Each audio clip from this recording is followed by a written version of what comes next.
de compartir estos minutos con nosotros acá en Globovisión y en Primera Página. ¿Cómo está? Buenos días. En la brega de siempre, aquí acompañándolo. Hemos querido conocer, bueno, y por eso la invitación a usted el día de hoy. Por cierto que tenemos transmisión en vivo y directo desde el estado Guárico, más adelante en el marco de la celebración del Día de la Virgen de la Candelaria. Por allá se encuentra mi compañera Stenif Olivares, con parte de todo un equipo que ha desplegado Globovisión en este estado llanero de nuestro país. El campo venezolano, recientemente se ha hablado de la necesidad desde autoridades del gobierno nacional de las llamadas mesas de producción del gabinete económico del gobierno del presidente Nicolás Maduro. Han hablado de la necesidad de motorizar la producción en el campo venezolano. Hoy por hoy hay condiciones reales, tangibles, para hablar de una motorización del campo. Pero seguro, nosotros somos radicalmente optimistas con el futuro y el presente del campo venezolano. Las condiciones están intactas, el sector productivo está, como nosotros lo hemos venido calificando desde comienzos de año, hambriento por echar para adelante la producción nacional, por responderle a nuestro pueblo para un abastecimiento repleto en todo lo que necesite, por responderle a nuestro pueblo para terminar definitivamente con las colas, por responderle a nuestro pueblo para terminar definitivamente con el bachaqueo, por responderle a nuestro pueblo para terminar definitivamente con el contrabando de extracción. Y en ese sentido nosotros desde Confagán hemos hecho este año ya 2 reuniones muy importantes con el ministro de Agricultura, con el ministro Castro Soteldo, donde se está haciendo una planificación bien importante para sembrar este año agrícola cerca de 4 millones de hectáreas en agricultura vegetal, fundamentalmente de ciclo corto de cereales, que pudieran proveerle al país aproximadamente unos 43 millones de toneladas de alimentos, que vendría a garantizar la sustentabilidad de nuestro pueblo en aquellas áreas vitales como por ejemplo harinas de maíz, raíces y tubérculos, leguminosas, oleaginosas, y están las condiciones, pese a la caída del precio del barril del petróleo, como todos lo sabemos, están las condiciones intactas, porque ratifico y repito que de punta a punta en Venezuela el 95% del sector productivo está hambriento por sacar a nuestro país para adelante. Ahora, señor Campos, el autoabastecimiento en algunos rubros, ¿cuáles son específicamente ellos y en cuáles estados del país se está dando este autoabastecimiento para el consumo interno? Bueno, por ejemplo, nosotros somos un país que podemos sembrar hasta 10 millones de hectáreas de cereales en Venezuela para un abastecimiento pleno. Podemos sembrar en este año 1 millón de hectáreas de cereales, que sería un abastecimiento muy importante en el tema de la harina precocida. Nosotros podemos sembrar inmediatamente en este ciclo de invierno 30.000 toneladas de yuca, 30.000 hectáreas de yuca, que podemos hasta venderlas a futuro, hacer un convenio con el gobierno, venderlas a futuro, donde incluso ese precio del futuro puede ser hasta de 300 bolívares el kilo, a precio del productor, con la condición de que no debería llegarle al consumidor la yuca fresca, la yuca de consumo, a más de 600 bolívares, y se rompería con los precios especulativos que tenemos ahorita en la yuca, por ejemplo, en el casabe, por ejemplo. Para ello hay que tomar las decisiones de orden político, de orden administrativo, de orden ejecutivo, de orden doméstico, incluso, como nosotros hemos venido planteando desde hace mucho tiempo, que es el concepto modesto y elemental de la siembra temprana. La siembra temprana significa, ya en estos tiempos, tener bajo el galpón cada uno de los agricultores, bueno, los insumos, las semillas,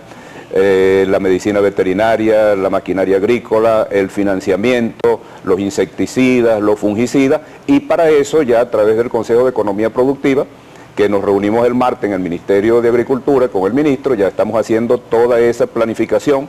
Ya yo, por ejemplo, de aquí salgo para el Estado portugués a conversar con productores sobre este tema, de manera que el campo venezolano anda muy activo para dar la respuesta que corresponde. Ahora, señor Campos, también hay algunos productores del campo venezolano, de los estados Barinas, Portuguesa, Apure, Guárico y otros estados, del Monagas incluso también, bueno, que hablan también de la difícil situación de seguridad en el campo venezolano, hablan incluso de extorsión por parte de bandas delictivas, lo que termina pues limitando la producción de estos pequeños grupos empresariales y privados, además productivos del país, secuestro también. ¿Qué análisis hace usted acerca de esta situación?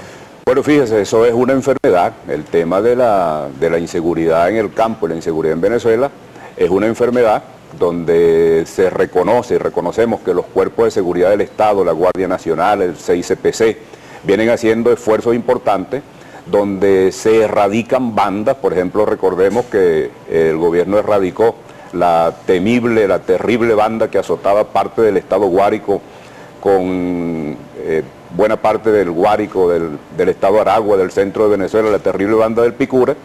Pero bueno, entonces surgió otra. Entonces el tema de la inseguridad se ha venido convirtiendo así, como lo que yo he calificado como un cuero seco. Se le da un golpe por aquí, o se regula por aquí y se levanta por allá. Entonces hay que seguir haciendo los esfuerzos, no solamente represivos contra el AMPA organizada o el AMPA dispersa en el campo y en Venezuela, sino también el tema de fondo del combate de la inseguridad, que el tema de la inseguridad tiene que ser combatido, bueno, desde el vientre de la madre, ¿no? Y eso implica una serie de políticas públicas que hay que tomar en alianza con el sector privado, porque la inseguridad, francamente, se ha convertido en un azote de la estabilidad social de Venezuela en todos los niveles. Ha habido también inquietudes que se han presentado a través de redes sociales, por ejemplo, con lo que tiene que ver con las vías de penetración, el estado en el cual se encuentran las vías de acceso a donde están los centros de producción agrícola o pecuarios de nuestro país, y también los sistemas de riego, que esto, ¿en qué estatus se puede considerar está el día de hoy en Venezuela? Claro, eso es una cadena, por eso nosotros desde Confagar nos hemos negado siempre a priorizar exclusivamente el tema de los precios, o sea, el aumento del precio de la leche, el precio del sorgo, el precio del maíz, el precio del arroz, etcétera, porque es un asunto de carácter integral. Si, por ejemplo, si la vialidad agrícola no funciona, no habrá agricultura ni habrá ganadería, porque cuando haya que sacar los productos, haya que sacar las cosechas de la ganadería, si la vialidad agrícola no funciona el sistema, se cae el sistema. Nosotros hemos venido trabajando por dotar a Venezuela de riego no solamente para agricultura vegetal, sino para agricultura animal, que es la tendencia que recorre al mundo. Yo siempre comento que yo estuve en Brasil el año pasado y Cuba le compró 2.000 equipos de riego a Brasil y Zimbabue le compró 2.000 equipos de riego a Brasil, y yo no creo que Cuba, con todos los problemas económicos que nosotros tenemos, que Cuba y Brasil tengan, que Cuba y Zimbabue tengan más recursos que nosotros los venezolanos para darle esa tecnología aplicada con los sistemas de riego, por ejemplo, para el aumento de la producción y para el aumento de la productividad. Y un tema muy importante que quiero tocar tiene que ver con el financiamiento agrícola. Sabes que en Venezuela la legislación... La cartera agrícola obligatoria. Ajá, correcto, la cartera agrícola obligatoria y los plazos que establece la legislación venezolana. Crédito de corto plazo hasta 5 años, de mediano plazo hasta 10 años, de largo plazo más de 10 años. Bueno, resulta que ahora la banca privada ha venido deslizando y haciendo prácticas ilegales e ilegítimas de financiamiento, y quieren establecer ahora créditos para consolidación de finca a 2 años.